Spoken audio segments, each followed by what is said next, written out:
Hi, cuties, and welcome back to English with Gemma, where we turn English practice into progress. Today's video slash podcast episode is all about how to stop translating in your head. Now, this is a very common complaint that I get all the time from students, followers, friends, watchers, people in general that I come into contact with.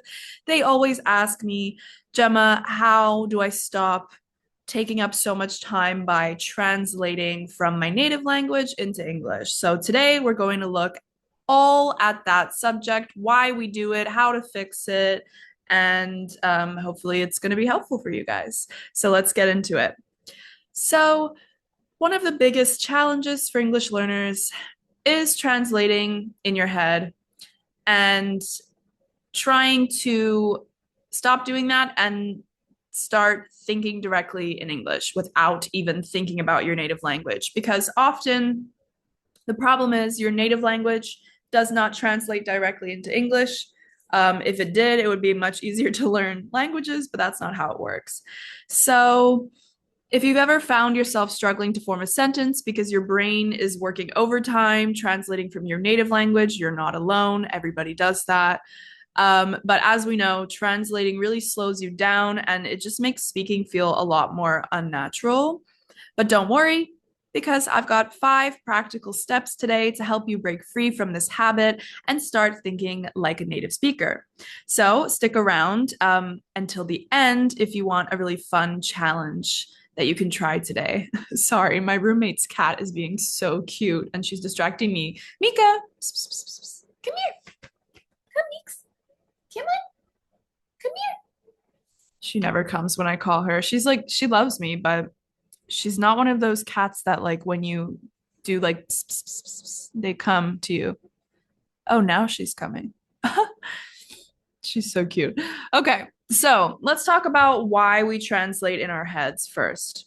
Before we get into the solutions, we kind of need to know why the problem happens in the first place. So, most of us learn English in school to some extent with textbooks, grammar exercises, and, our favorite long, boring vocabulary lists. Of course, I'm being sarcastic. Nobody likes that.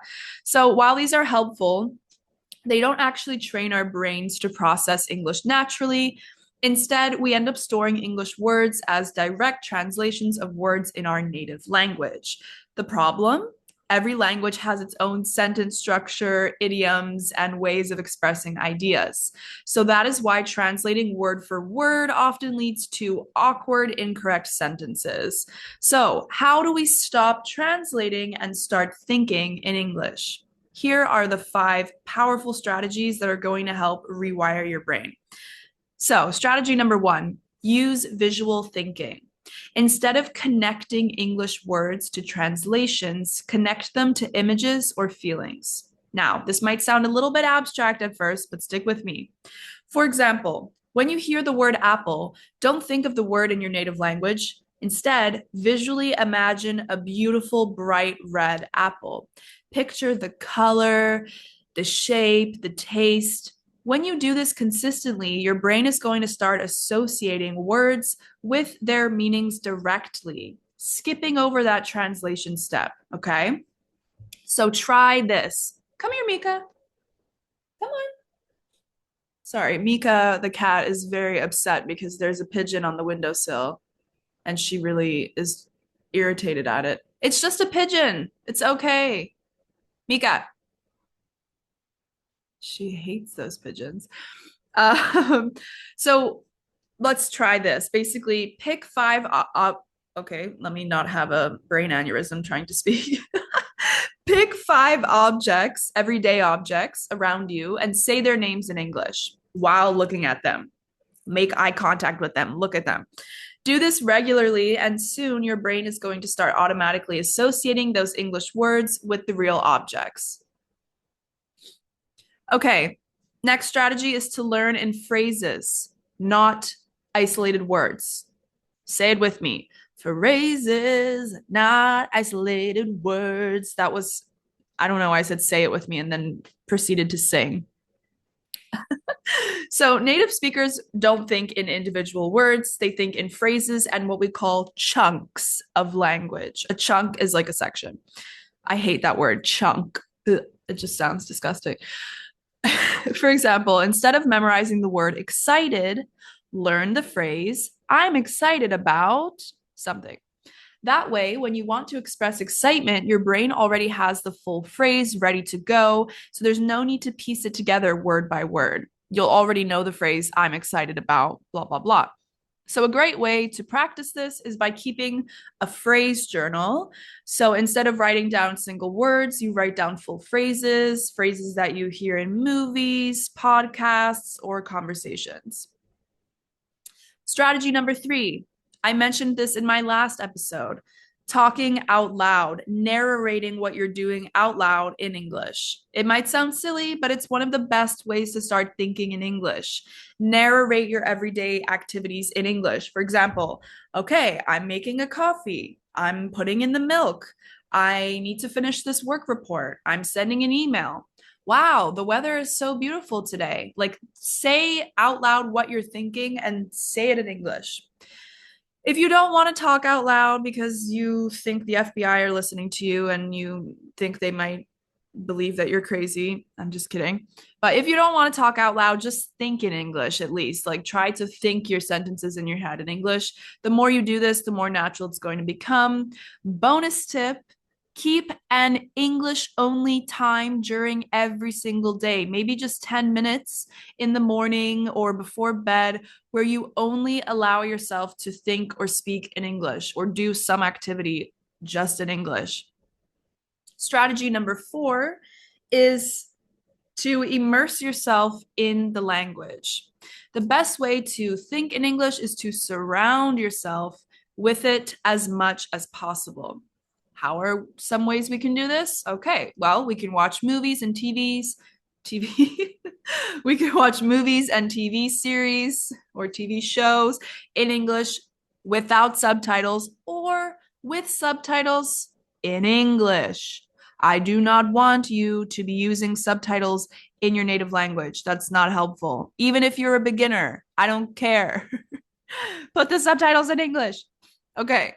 Listen to podcasts in English. I know a really great one. It's called English with Gemma. Hi. You can always listen to my podcast to practice, or anybody's podcast, but like preferably mine. Um, read books, articles, or even social media posts in English.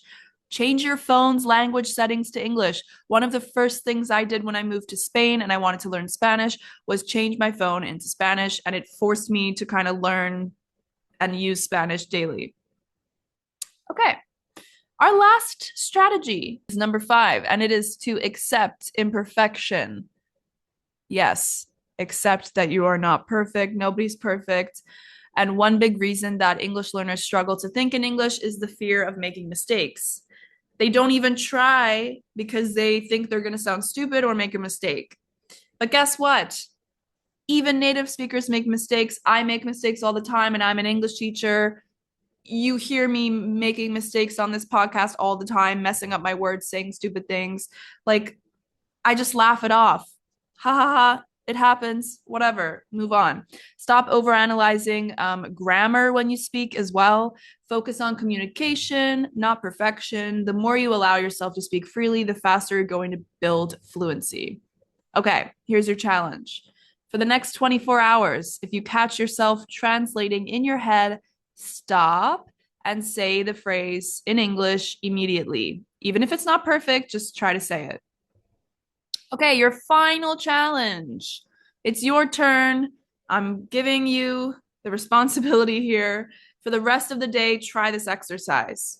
Describe what you're doing in English out loud or in your head for at least 5 minutes straight. If you get stuck, use simple words or phrases, but keep going. Don't feel stupid, like make the mistakes and keep going anyway. So, you guys, that's it for today's episode. If you enjoyed it, I would love to hear from you. Don't forget to follow me on all my social media. It's English_with_Gemma on everything, except for Spotify. It's just English with Gemma, no underscore. But I mean, It's pretty simple. It's English with Gemma everywhere. I love you guys. Thanks for watching. I hope this was helpful for you. And yeah, see you in the next episode. Bye.